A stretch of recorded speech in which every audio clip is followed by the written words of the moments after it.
Class 12 लिख लीजिए 3। ये थोड़ा इंपॉर्टेंट टॉपिक है,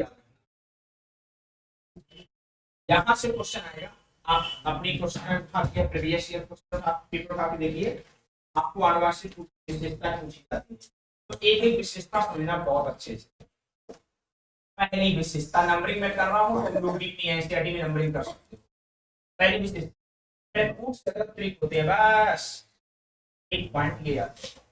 आप पेपर में जब है ना 1 2 3 4 5 6 7 8 9 10 से 15 20 लिख देना, बहुत बड़ी बात, ठीक है।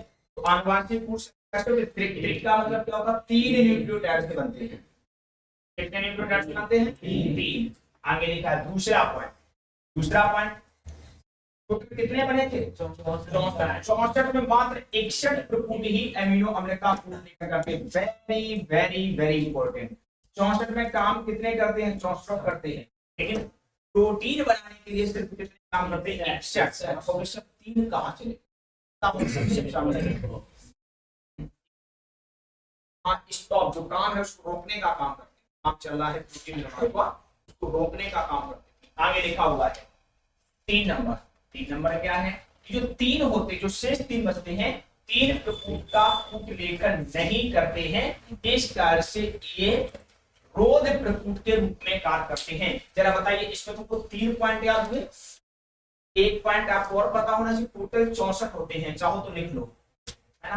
आनुवांशिक कूट कुल 64 होते हैं, यहीं पर कहीं हो सकता है ना, ना लिखा उसको पढ़ लो।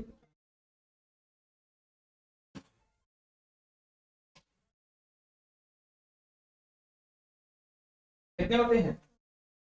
64 आनुवांशिक, याद रखना कितने होते हैं? 64 होते हैं। और 64 में प्रत्येक कितने से बनते हैं? 3 न्यूक्लियोटाइड से बनते हैं। 64 में से काम कितने करते हैं? प्रोटीन निर्माण का करते हैं, करते हैं। और 3 क्या करते हैं? प्रोटीन निर्माण का काम चल रहा है उसको रोकने का काम करते हैं। बात सिलाई 64 के 64 को कौन सा हुआ कि नहीं हुआ? आगे सुनो, कितने पॉइंट हो गए? 3 हो गए। ये 400 हमारा अलग है, क्या डालो 4 एनसीआर, क्या देखो 4 नंबर क्या है? एक प्रपुट केवल एक एमिनो अम्ल का उत्प्रेरण करता है, इस कारण से यह असंदिग्ध या विशिष्ट होता है। Very very very important. आपको क्वेश्चन का मतलब क्या है? एक कहानी मैं तुमको बताता हूँ, कहानी मानो या कॉन्सेप्ट मानो, थोड़ा तालिका पर तालिका में चलना पड़ेगा। यहाँ पे कॉन्सेप्ट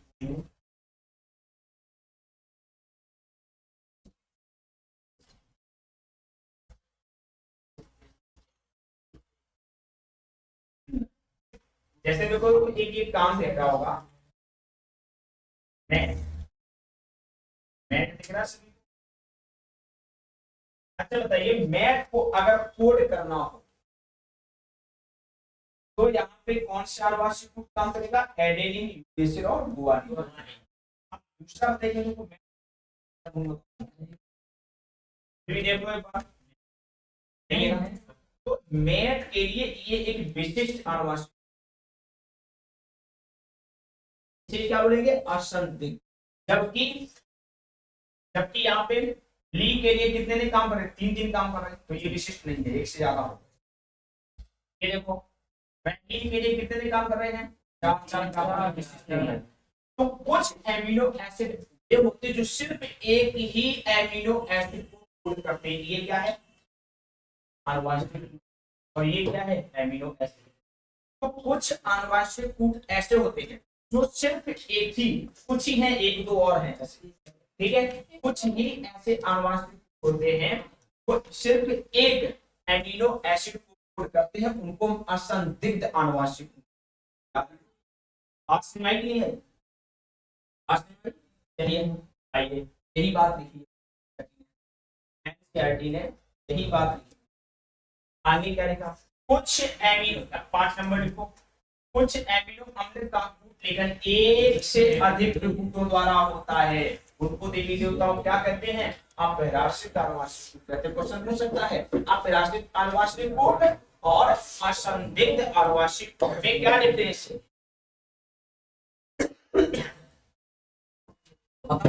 डिफरेंस है, दोनों में क्या अंतर है? अंतर दोनों क्या है?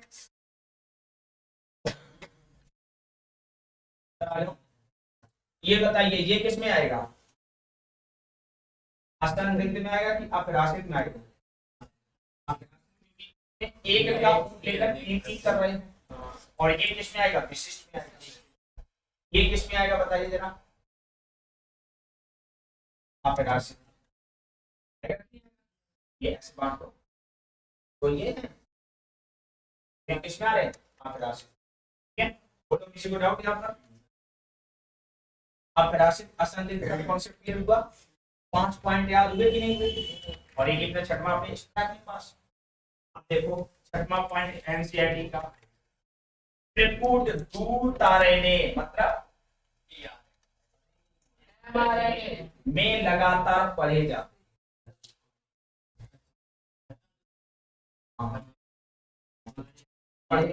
तो आप क्या लेने अब क्या लिख रहा है हमारे पर बायोलॉजी पढ़ी जाती है, ये कौन पढ़ता है? तो शब्दों का बहुत बड़ा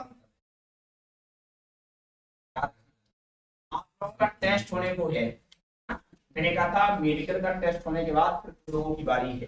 कल मेडिकल वालों का टेस्ट हो गया, अब तुम लोगों की बारी है। तैयारी अच्छे से करिए, 2-2 नंबर लेके आते। ऑब्जेक्टिव देना चाहोगे सब्जेक्ट? अभी तमन्ना ऑब्जेक्टिव की है, ऑब्जेक्टिव भी है।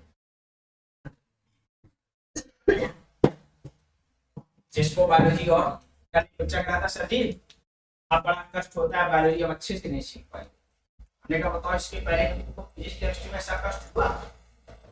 नहीं, उसमें नहीं। बायोलॉजी में ही कष्ट होता है, और पढ़ने को मिले और पढ़ने को मिले और पढ़ने को मिले।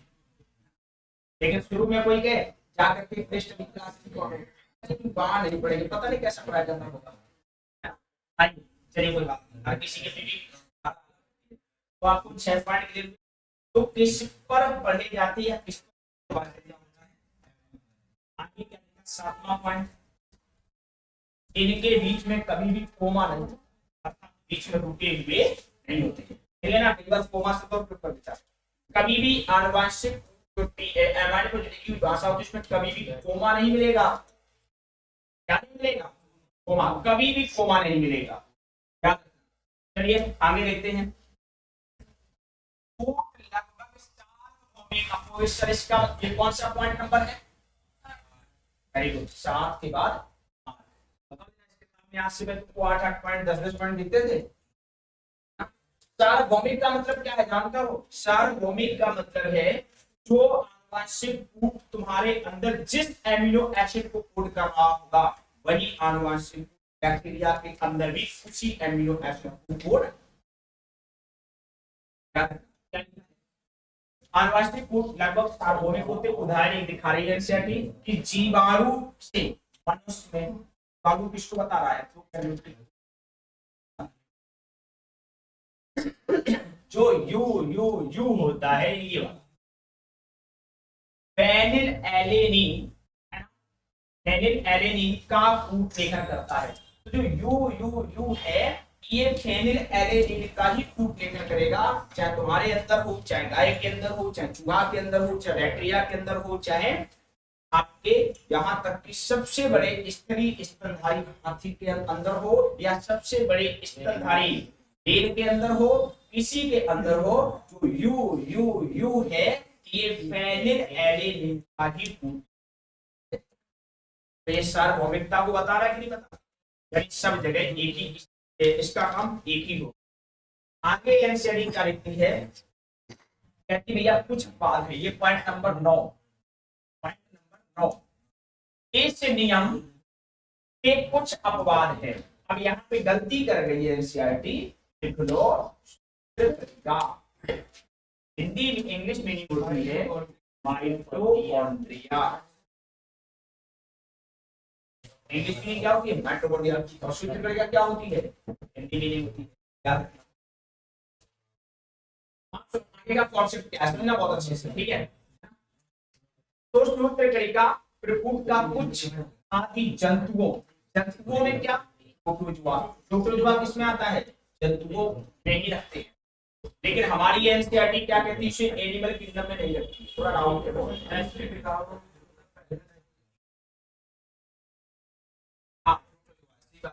तो पुरानी बुकें हैं, पहला फाइलम जो है वो ग्रुप को बना दिया। लेकिन हमारी एनसीईआरटी कहती है कि सभी एनिमल बहुपुष्टि, तो बहुपुष्टि होने के नाते इसे तुम एनिमल किंगडम में नहीं रख सकते हो, क्योंकि ये एक पुष्टि का हाउस में रखा हो। ठीक है, अपना कॉन्सेप्ट बताओ। आगे एनसीईआरटी सूत्र करेगा वह कुछ जंतुओं प्रोटोजुआ में मिलता है, तो वहां अपवाद है। ठीक है, आगे देखो पॉइंट नंबर कितना हो गया? 10 होगा। एयूजी, एयूजी दोहरा कार्य करते हैं, दो कार्य करते हैं। कौन दो कार्य करते हैं? एक तो मेथियोनिन का रूप लेकर करते हैं, और दूसरा दूसरा प्रारंभन प्रक्रिया का अर्थात प्रोटीन निर्माण की प्रक्रिया की शुरुआत करते हैं। दो कार्य करते हैं। पहला काम क्या हो गया? मेथियोनिन को होल्ड करना। दूसरा काम क्या हो गया? प्रोटीन निर्माण की प्रक्रिया को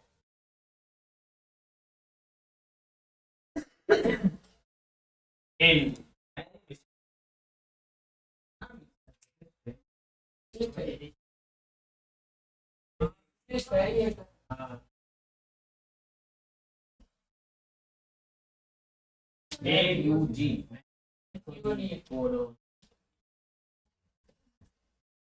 हाँ ये बेसिक में बता रहा है मेथियोनिन। अब दो बारी ध्यान से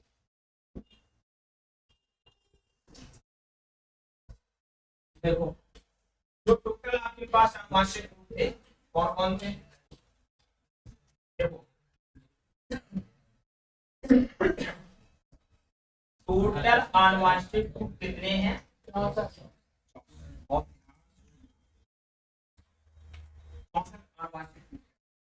इसमें से क्या होता है? 61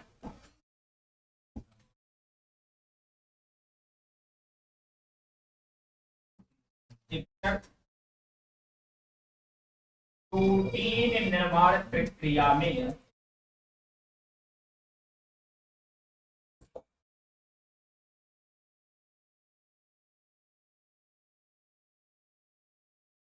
भाग प्रोटीन निर्माण प्रक्रिया में तीन तीन आनुवांशिक प्रोटीन निर्माण प्रक्रिया को प्रोटीन निर्माण प्रक्रिया को तो 3 प्रोटीन बना रहे हैं, और 3 प्रोटीन बनाते नहीं है बल्कि प्रोटीन निर्माण की प्रक्रिया को तीनों एक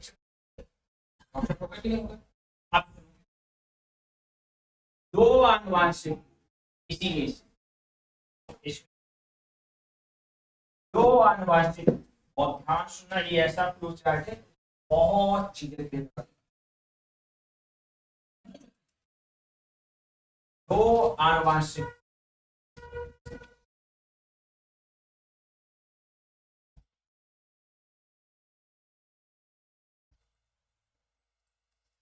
दो आनुवांशिक पता क्या करते हैं जानते हो? प्रोटीन निर्माण की शुरुआत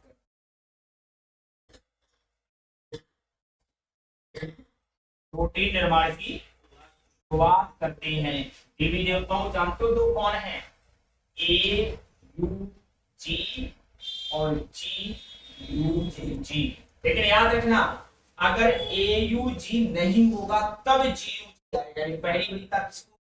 ए यू जी को। याद रखना, प्रोटीन निर्माण का काम शुरू करना हो और अगर AUG और GUG दोनों खड़े हो तो पहली वरीयता किसको मिलेगी? AUG को। और अगर प्रोटीन निर्माण का काम शुरू करना हो और AUG ना हो तब काम कौन करेगा? GUG। अब इसके बाद सुनो, ये जो तीन है, ये तीन कौन कौन है जानते हो? ये जो तीन है वो सुनना कौन? U A U G A।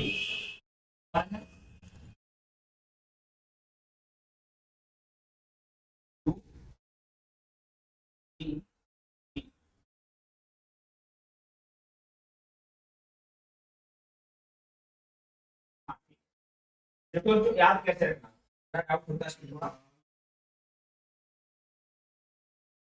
इसको याद रखना, आओ जी जाओ जी, AUG GUG, इसको उल्लू आ, ठीक है, मुझे ऐसे याद रहता है, तो इसीलिए इनको याद रखना, नहीं भूल जाओगे तुरंत। ठीक है, तो 64 में इन 5 को बहुत अच्छे से याद रखना, इनको नहीं भूलना। तो ये जो तीन है ये क्या करते हैं? प्रोटीन निर्माण प्रक्रिया को रोक देते हैं। क्या करते हैं? प्रोटीन निर्माण प्रक्रिया को रोक देते हैं। जरा आपको बात समझ आई कि नहीं? 64 में आपको इतने आपको बहुत अच्छे से पता होने चाहिए। बताओ यहाँ तक किसी कोई डाउट? बोलो, यहाँ तक किसी को डाउट? तो टोटल पॉइंट थे उसमें से एक पॉइंट वो वाला और 2 पॉइंट ये वाले फॉर्म। अब यहाँ से आपका क्वेश्चन आएगा अनुवांशिक रूप पे, तो आप पे अगर विस्तृत क्वेश्चन है तो आराम से पूरा चॉकलेट बॉक्स का प्रोजेक्ट क्लियर कर सकते हो। ये एमिनो एसिड का स्टोरेज बॉक्स का बनाओगे ना सभी लोग, अच्छा से पढ़ के जाओ, कुछ नहीं करना। अगर देखिएगा तो कॉपी कैसे भर दो, जादू है ये, किसी के नाम है तो वर्ग के नाम, ठीक है, ये सब लिखना चाहिए। बहुत अच्छे आंतरिक भी समझ गए, विशिष्ट भी समझ गए, ठीक है, आप राशिद भी समझ गए, सब कुछ पता है। एमिनो एसिड बनता किससे, कैसे बनता है, एक एमिनो एसिड में कितने न्यूक्लियोटाइड भाग लेते हैं, आपको ये सब भाग लेते हैं। कौन सा न्यूक्लियोटाइड जो आनुवंशिक रूप से भाग नहीं लेता है, तो आंसर होगा थाइमिन। आनुवंशिक रूप से किस पर पाए जाते हैं? एमाइलेट पर। आनुवंशिक रूप कौन होता है? डीआरएन होता है। सब कुछ